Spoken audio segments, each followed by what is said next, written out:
તો મિત્રો આપણે આગળ જોયું કે ડાયાબિટીસ શું છે, એના કેટલા પ્રકાર છે, શુગર વધવાથી આપણા શરીરમાં શું લક્ષણો જણાય છે, કઈ રીતના આપણે એનું નિદાન કરવું. હવે મિત્રો આપણે જોશું કે જો શુગર વધારે શરીરમાં હોય અને આપણે એને કંટ્રોલ ના કરીએ તો આપણા શરીરમાં શું તકલીફ થાય, કઈ સિસ્ટમમાં ડેમેજ થાય અને એનું કારણ શું. ના, તો પહેલી એ વસ્તુ કે ડાયાબિટીસ છે એ સાયલેન્ટ કિલર છે.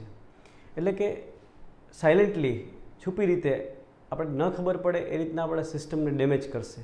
કે જ્યારે આપણા લોહીમાં શુગરનું પ્રમાણ જ્યારે વધે છે તો આ શુગર છે આપણી લોહીમાં જ્યારે ફરતું હોય ત્યારે લોહીની નળીઓમાં ઓક્સિડેશન નામની પ્રોસેસ કરે છે અને જે લોહીની નળીની દિવાલ છે એમાં ડેમેજ કરે છે, જેથી કરીને ત્યાં ચરબી છે, કોલેસ્ટ્રોલ છે, કેલ્શિયમ છે, પ્રોટીન છે, આ બધી વસ્તુઓ જમા થવા માંડે છે. તો દેશી ભાષામાં તમને કહું તો જેમ લોખંડમાં કાટ લાગે છે એમ આપણી જે લોહીની નળીઓ છે એમાં એક આ કટાયેલી પ્રોસેસ, જે ઓક્સિડેશન પ્રોસેસ છે શરૂઆત થાય છે. એને મેડિકલ ટર્મમાં એથેરોસ્ક્લેરોસિસ કહેવામાં આવે છે. અને આ એથેરોસ્ક્લેરોસિસ જેમ ડે બાય ડે વધતું જાય એમ ધીમે ધીમે નળી સંકોચાતી જાય છે, જેથી કરીને જે બ્લડનું વહન છે ઓછું થાય છે અને કોઈપણ સિસ્ટમમાં ડેમેજ આના લીધે આપણે થઈ શકે છે. આને આપણે પેલું જે ડેમેજ થવાનું જે જગ્યા છે એ છે આપણી આંખો, આંખના પડદા. આંખમાં જે ઓપ્ટિક નર્વ હોય, જે નસ હોય છે આંખની મેઇન, એમાં જ્યારે આ ડેમેજ થાય છે ત્યારે આપણે આંખમાં જોવાની તકલીફ પડે છે.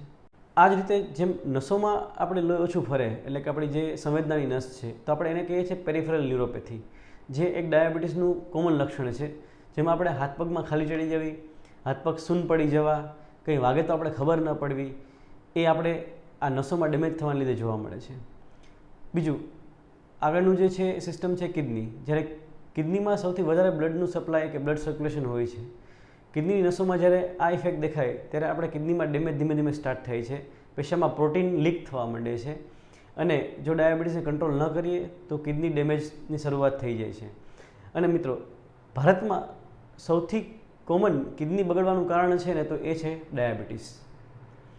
એ સિવાય બીજી સિસ્ટમ છે તો એમાં હૃદય છે, મગજ છે, લોહીની બધી હાથ પગની નસો છે. આ બધી વસ્તુમાં બ્લોકેજ થવા અને પછી સિસ્ટમમાં ડેમેજ થવું, તેમજ ઓટોનોમિક ન્યુરોપેથી, જેમાં બીપી છે અપડાઉન થવું, અનકન્ટ્રોલ થવું, ધબકારા વધઘટ થવા, ચક્કર આવવા, સિન્કપ થવું, તો આ બધા લક્ષણો પણ ડાયાબિટીસની નસો પર અસરના છે. તો મિત્રો, ઇન શોર્ટ, મેં તમને કીધું પ્રમાણે કે ડાયાબિટીસ છે એ માથાના વાળથી લઈને પગના તળિયા સુધી ટોપ ટુ બોટમ કોઈ પણ સિસ્ટમને અસર કરી શકે છે, કેમ કે એ આપણી સિસ્ટમની બીમારી છે, મેટાબોલિક બીમારી છે. એટલા માટે જ ડાયાબિટીસમાં prevention is better than treatment. મિત્રો, આ વિસ્તૃતમાં આપણે વાત કરી ડાયાબિટીસ વિશે. હવે આગળની વિડીયો સિરીઝમાં, આગળના એપિસોડ્સમાં આપણે જોશું કે ડાયાબિટીસને આપણે પરેજી રાખી અને કઈ રીતના કંટ્રોલ કરવું. આપણી ભારતીય ડાયટમાં, આપણે ખોરાકમાં શું ખાવું, શું ઓછું ખાવું અને શું સાવ બંધ કરી દેવું.